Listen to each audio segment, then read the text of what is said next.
এক নজরে যদি আমরা এসবিআই ক্লার্কের প্রিলিমসের লাস্ট 6 বছরের কাট অফটার দিকে তাকিয়ে দেখি, আমরা কিন্তু একটা দারুণ জিনিস লক্ষ্য করতে পারবো।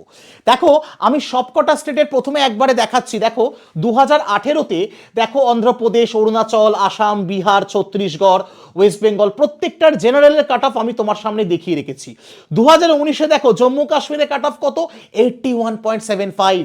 তুমি 2019-এ বেঙ্গলের কাট অফ কত, 73.75। ঠিক একইভাবে 2020-তে দিল্লির কাট অফ 76.25। দেখো পাঞ্জাবের কাট অফ 77.5।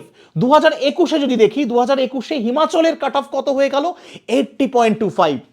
মধ্যপ্রদেশ 81.75, উত্তরপ্রদেশ 81.25, উত্তরাখণ্ড 82.75, বেঙ্গলের কাট অফও কিন্তু দেখো বাড়ছে 79.75। 2022 আবার দেখো, 2022-এ তুমি পাঞ্জাবের কাট অফ দেখো 80.75, উত্তরপ্রদেশ দেখো 77.5, বেঙ্গলের কাট অফ হালকা একটু কমলো 78.5। 2023 তোমাকে আরো চমকে দেবে। 2023-এ কর্ণাটকে দেখো 76.5, তুমি অন্য দেখো 77, 65, কিন্তু ওয়েস্ট বেঙ্গলে 80। 2023-এ জেনারেলের কাট অফ।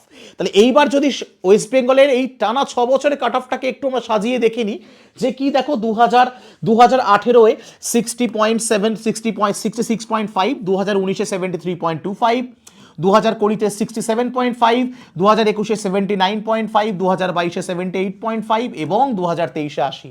সো প্রিপারেশন নিতে থাকো। ট্রেন্ড তোমাকে বলে দিলাম যে এবারের কাট অফ এই মোটামুটি 3 বছরের দিকে তাকিয়ে থাকো, 79 থেকে 80 বা ম্যাক্সিমাম 81-র মধ্যেই যাতায়াত করার সম্ভাবনা থাকবে। আর প্রস্তুতির জন্য যদি কোনো যোগাযোগের দরকার হয়, নিশ্চয়ই নিচে দেওয়া লিঙ্কে ক্লিক করে নিও। ভালো থেকো, সুস্থ থেকো, যুদ্ধ থেকো। জয় হিন্দ।